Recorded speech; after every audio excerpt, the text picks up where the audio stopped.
crianças, tudo bem com vocês? Hoje iremos falar sobre paisagem.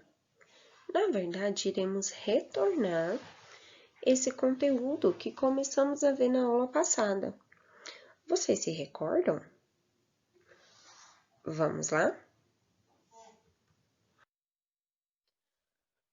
Paisagem natural versus paisagem humanizada.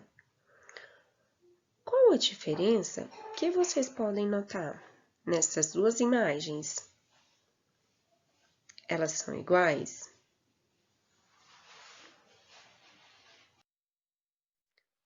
Quais destas paisagens são naturais? Observe, temos o mar, as montanhas. Para você, qual dessas paisagens são naturais? Vamos recordar o que quer dizer paisagens naturais?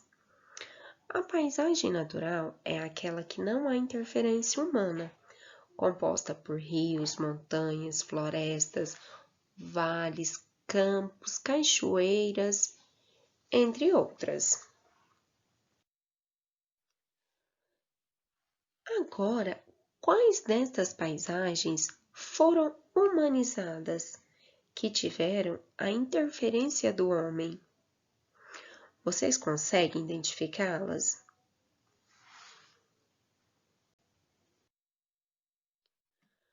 O que quer dizer paisagens humanizadas? A paisagem humanizada ou transformada é aquela onde houve interferência humana sobre o meio ambiente, seja para construir casas, produzir alimentos e outras necessidades para a sobrevivência humana. Observe as imagens. Temos aí um campo, a outra várias árvores e temos cidades sendo construídas. As cidades sendo construídas são paisagens humanizadas, que tiveram a interferência do homem. Para você, o que é uma paisagem humanizada? Paisagem humanizada é aquela em que houve ação do homem sobre a natureza, modificando a paisagem natural. Exemplos. Essas imagens em preto e branco foram tiradas em 1990 e essas outras já em 2004. Porém, já tivemos várias transformações feitas pelo homem. Porque o homem modifica a paisagem? O homem modifica a paisagem, pois ao longo da sua história teve que adaptar o ambiente em que vivia, conforme suas necessidades. Ou seja, a paisagem sofre modificações pelo homem para ele suprir as suas necessidades, seja com moradia, com comércios, entre outros. Observe essa imagem. A imagem em preto e branco, vocês conseguem observar como ela está? Já colorida, o que nós temos construída? Uma ponte. Uma ponte para ligar um lado ao outro. Na imagem preto e branco, nós não temos. Essa em preto e branco, ela foi tirada em 1968 e a colorida em 2008. É a mesma paisagem, mas agora com uma ponte. As transformações das paisagens. Tanto as paisagens naturais como as paisagens humanizadas mudam com o passar do tempo. As paisagens naturais se modificam devido à ação da própria natureza. O vento, a chuva e o solo modelam rochas e modificam as paisagens. As paisagens humanizadas mudam novamente com a nova ação do homem. Ou seja, as paisagens naturais também podem se modificar, porém, com a ação da própria natureza. Já a humanizada muda além da ação da natureza com a ação do homem.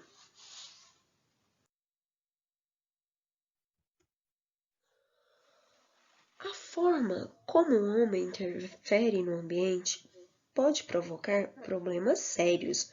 Você sabe quais? Um desses problemas temos desmatamentos, enchentes, erosões, poluições. Isso acontece se a ação do homem for feita de maneira errada, sem planejamento. Então, quer dizer que eu posso ir lá, desmatar uma área e construir prédios aleatoriamente? Não, eu não posso fazer isso. Eu tenho que ter um planejamento de onde eu irei fazer isso, para que não ocorra as enchentes, que eu não construa próximo às nascentes dos rios. Crianças, agora iremos para as nossas atividades de hoje, para as nossas atividades. A primeira atividade vocês irão realizar no caderno, explicando com as próprias palavras de vocês as diferenças entre paisagem natural e paisagem humanizada. E em seguida irão pesquisar imagens referentes a essas paisagens e colar no próprio caderno. A atividade 2 vocês irão realizar no livro, que é a página 154 e 155, no livro de geografia mesmo.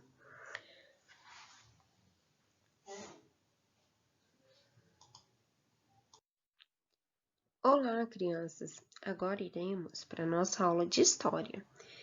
Iremos dar continuidade ao conteúdo Viver em Comunidade. Vocês lembram quando eu disse que podemos viver em comunidade na escola, no trabalho e além do convívio familiar? Vamos lá? Hoje iremos falar sobre o convívio familiar, sobre os direitos e deveres. Toda criança e adolescente tem direito a ser criado e educado pela sua família. O direito à convivência familiar e comunitária é tão importante quanto o direito à saúde, à vida, à alimentação, à educação, ao lazer, à profissionalização, à cultura, à dignidade, ao respeito e à liberdade.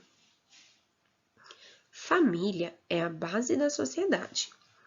O Estado, a sociedade em geral e as comunidades é assegurar à criança e ao adolescente o exercício dos seus direitos fundamentais.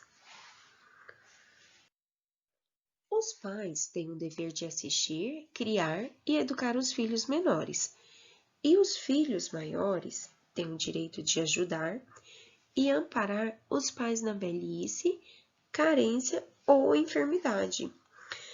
Assim como os pais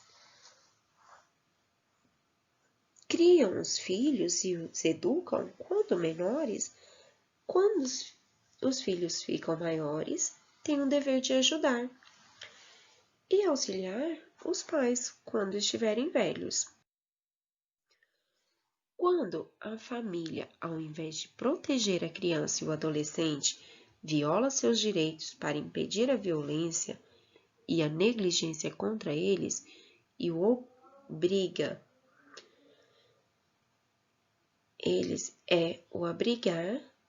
o abrigamento em instituições. Aplicada pelo Conselho Tutelar por determinação judicial, implica na suspensão temporária do poder familiar sobre crianças e adolescentes, em situação de risco e no afastamento deles de casa. Ou seja, quando uma criança é vítima de violência ou quando os pais o abandonam, o conselho tutelar que fica cuidando dessas crianças. O Estado deve dar assistência aos membros da família e impedir a violência dentro dela. O que é família? São pessoas ligadas pelo carinho, amor e afeto. No livro de vocês, na página 59, fala sobre o convívio familiar. Viver em família não é só morar na mesma casa. Para que a convivência seja boa, é importante que cada pessoa tenha respeito pelas outras e cumpra seus deveres. Vamos conhecer um pouco do convívio familiar em uma comunidade caiapó? É uma comunidade indígena lá no Pará. Uma criança caiapó, quando é muito pequena, nunca se afasta de sua mãe ou de sua aldeia. Desde o momento em que começa a andar, acompanha sua mãe em todas as atividades, como ir para a roça ou tomar banho. O pai também ajuda nas atividades de cuidar das crianças pequenas e aos poucos elas aprendem a caçar, pescar, fazer artesanato e outras atividades, imitando os adultos da aldeia. Quando ficam maiores, as crianças recebem tarefas como buscar água, cuidar da comida no fogo e sempre participam das conversas, aprendendo como ajudar e viver na comunidade. Família é a unidade básica de desenvolvimento e experiência, realização e fracasso, saúde e enfermidade. O papel da família estável é oferecer um campo de treinamento seguro, onde as crianças possam aprender a ser mais humanas, a amar, a formar sua personalidade única, a desenvolver sua autoimagem e a relacionar-se com a sociedade mais ampla e imutável, da qual e para a qual nascem. Assim como nas famílias da comunidade Caiapó, que têm os seus direitos, nós também temos os nossos direitos. Vamos agora para a nossa atividade. A atividade de vocês é do livro de História, página 59. O que vocês irão fazer? Irão realizar a cópia do texto juntamente com as duas questões que tem e em seguida respondê-las. Boa atividade para vocês e até a nossa próxima aula.